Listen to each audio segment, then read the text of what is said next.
Hi hello समस्त को मोर YouTube channel को पुणी थे स्वागत। एबे राज्य सरकार स्कूल छात्र छात्री बड़ घोषणा कले समस्त स्कूल छात्र छात्री को मिल यही सुविधा।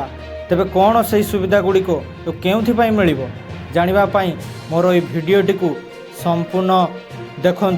तेबे मोर चैनल टी नुआ आसते भिडियो टी गोटे लाइक करूँ। आपण मैंने तो लाइक करूना चैनल टी नुआ आसते सब्सक्राइब करने को जमार भी भूलु ना। तेबे आसंतु जानिबा कौन से संपूर्ण अपडेट एवं कौन पाई टंका और अन्यान्य सामग्री मिलिबो छात्र छात्री को आसंतु जानिबा संपूर्ण अपडेट। आगुआ खरा छुट्टी पाई छात्र छात्री को दिया पीएम पोषण चाउल एवं अन्यान्य सामग्री।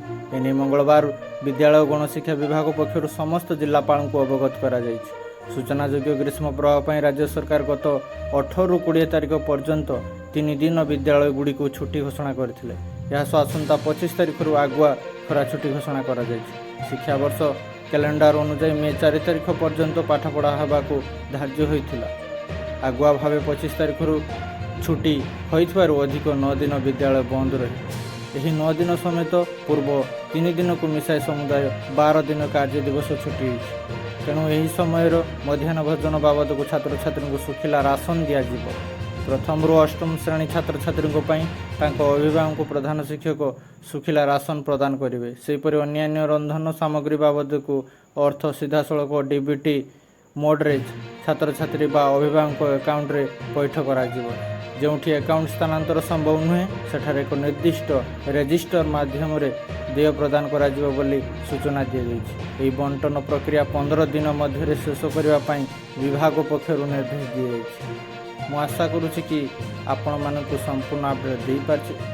तेबे ए भिडियोटी भल लगी निश्चित भाव में गोटे लाइक करने सहित चैनल टी नुआ आसते सब्सक्राइब करने को जमार भी भूलिबे नहीं एवं आपणकर गोटे शेयर मध्य यही अन्य को उपकृत करिपारिबो। तेबे गोटे शेयर करने को जमारू भी भूलिबे नहीं। शेयर कर समस्त को जणाइबे बोली मु आशा रखुची। तेबे मोर वीडियो डिस्क्रिप्शन ले टेलीग्राम रो लिंक दिया जाइछि। आपण माने टेलीग्राम रो जॉइन हो जातु जा फल समस्त अपडेट खूब शीघ्र आपण माने पाई परिबे। तेबे आपण माने ये राशन आउ टंका पाई पारले कि नाही मते मोर कमेंट सेक्शन ले कमेंट करी जणाइबे। रहूची धन्यवाद।